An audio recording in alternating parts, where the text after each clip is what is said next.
Good evening, everyone.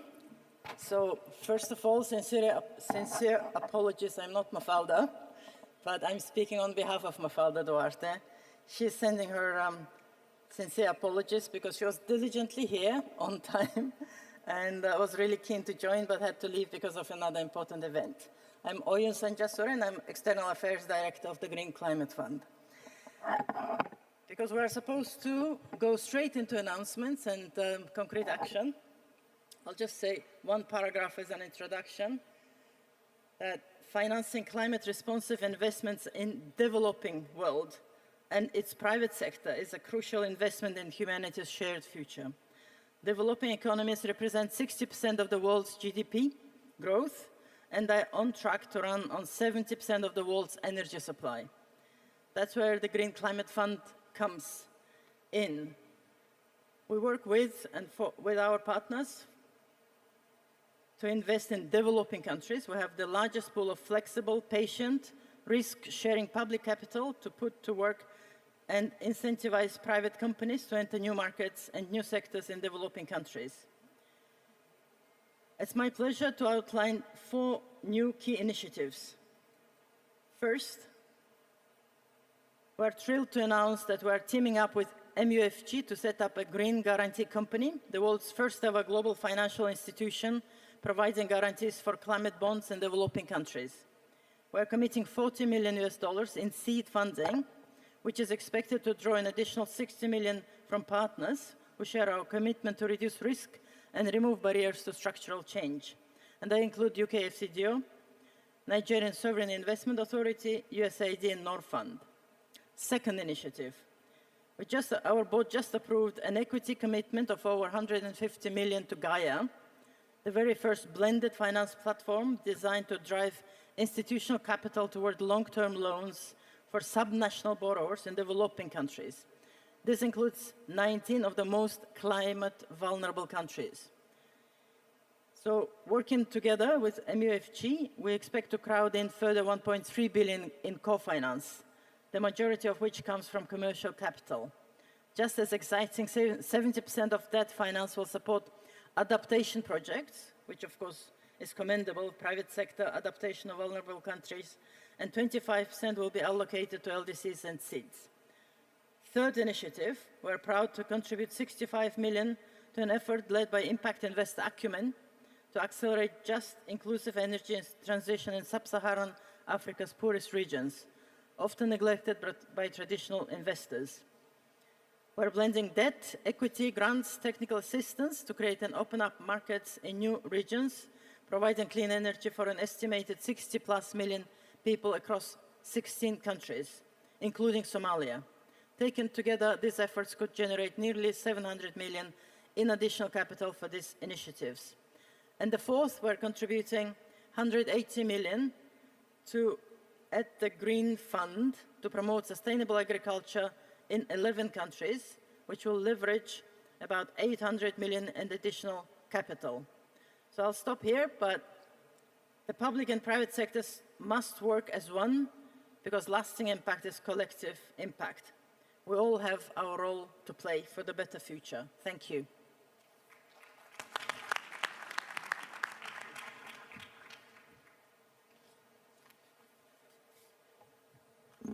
Hello, I'm Mark Gallogly. I want to thank you all for staying here and being so enthusiastic about tonight. You know, we're going to announce just a brief announcement for something called Allied Climate Partners. First, let me say that my wife and I started the Three Karens group. We had one goal. The goal is to identify where is there a problem in climate finance, one that's in the developing market that we can focus on. Currently, we focus on 3, around talent, around carbon markets, and around money, around finance. Allied Climate Partners is essentially an $800 million series of funds, approximately $200 million per region. India, Africa, Southeast Asia, the Caribbean, and Central America.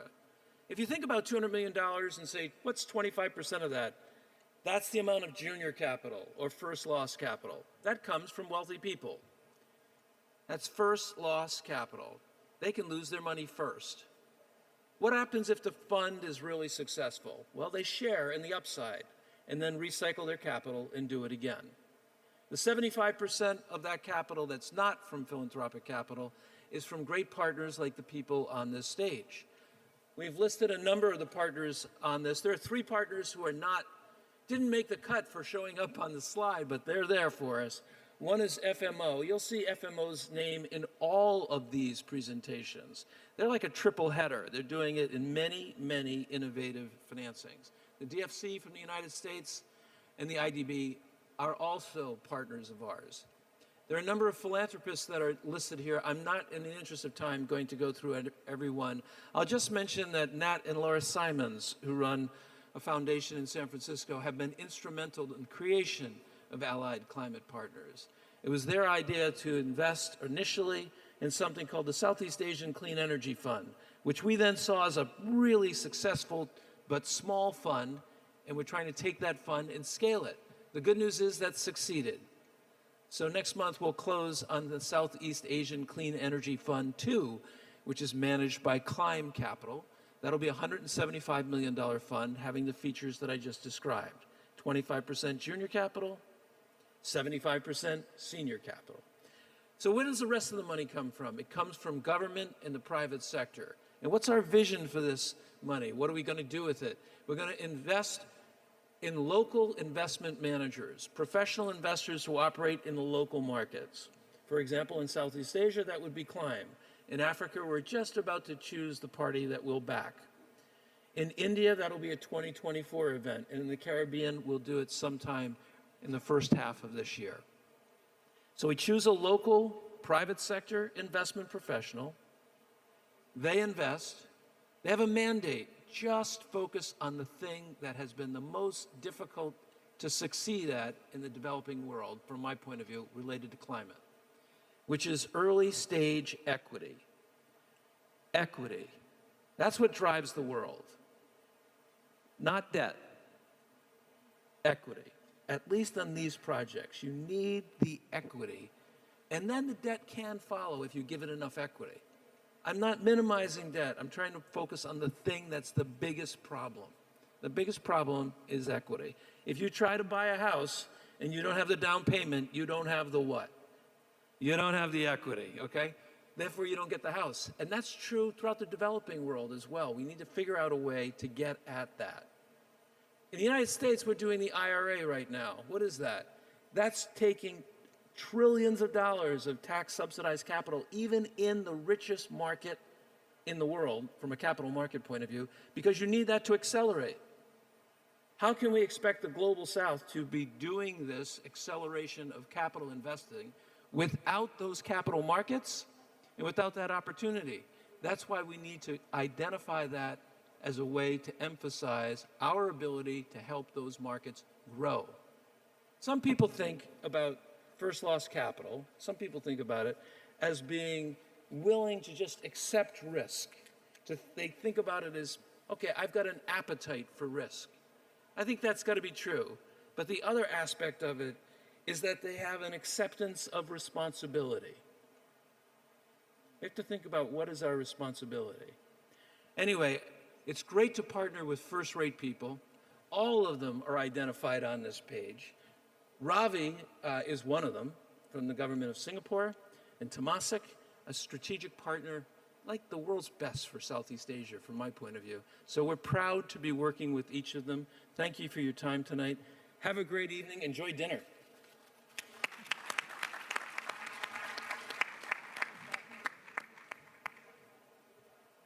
Thank you so much, dear guest and fellow business leaders. I'm really glad that I'm the last speaker because we already lost our moderator. And whom can tell his kids when you come home? I have been the guy who closed the day 2 panel on blended finance of COP28.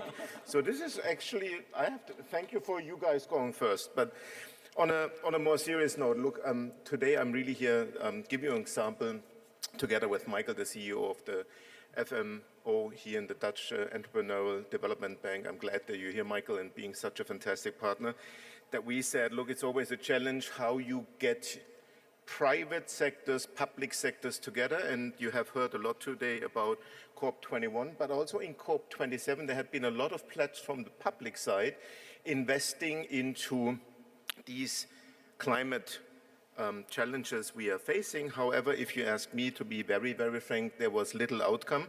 And this is not meant disrespectful, it's really partially based on the fact that a lot of the countries where you want to invest, they are below investment grade, so that makes it for the very, very public sector here and there quite challenging. However, I would also say, on the other hand, they encounter limited access of these emerging markets, frontier countries, to public markets. This is really the biggest challenge which we need to overcome, and I think we did find with blended finance a perfect solution where you really bring the best together from two worlds, private and publicly, and this is exactly the tool we use, which I'm going to present to you. We are really especially proud, Michael and I, to announce today that through the blended finance model, Allianz Global Investors, together with the FMO and the John D. and Catherine MacArthur Foundation, we were able to successfully mobilize $1.1 billion of investor capital for a sustainable development goal loan fund to advance the sustainable development goals in emerging and frontier markets. Importantly for you is maybe that $1 billion really come from the public, from these commitments from the private sector. This structure is really enabling us with a lot of loans, I would say 120 loans, and these loans will especially support the three sectors in energy, financial institution, and agribusiness. And I'm glad that we have the FMO as a partner, because when you look at the stats, this is giving you a kind of a guess, right, what it means, how impactful that fund will be. So based on the experience of the FMO, close to 60,000 new jobs will be established. This also means, on top, we will save 450,000 tons of CO2. And there you can see, with 1.1 billion, such a huge impact is clearly a fascinating point from our end. So let me really summarize that. Firstly, this fund is a private sector initiated one. It's really unusual, and as more often the public sector drives these initiatives. But secondly, let me just quickly talk about the efficiency of this initiative, because that was a kind of a catalytical capital we got from the MacArthur Foundation, but also from Michael and the team. And normally you see ratios 1:9, which are rather 1:3, 1:4 in the sector. So from a pure productivity perspective, we are doubling down on this. And also with the 25 million guarantee unlocks, this is a capital structure in achieving a ratio of 44:1, which is also 10 times better than what you normally see in the market. And thirdly, I truly believe this is not only a climate positive fund, we call it Climate Plus, because it also means that we have impact on societies, as we do not only meet the target climate, but also have impact on social and financial impact investments. So let me conclude. I truly believe that you feel inspired, that this is maybe a blueprint for all of us. And if you just imagine, I was wondering if I get an earlier slot, because the room was full with 1,000 attendees. So if everybody would have raised €1 million and we multiply it by 10, I truly, truly believe we can have severe impact on the challenges we are facing. Again, let me thank you, all of you, and also I think, Ravi, on behalf of you, and Mark already left today. So look, everybody is disappearing, so you are allowed to disappear as well for whatever your plans are. I wish you all the best, and a big, big thank you for your patience.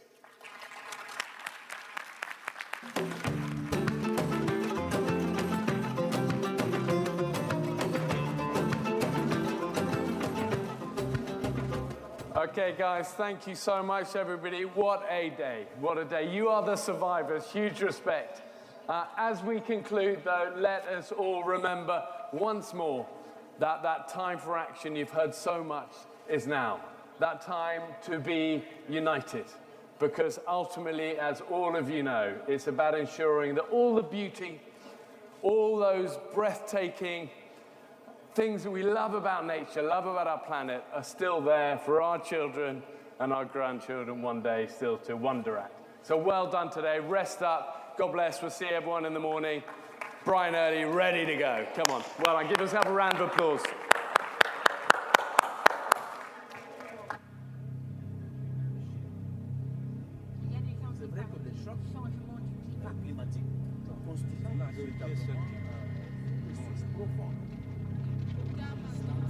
Depressione, se non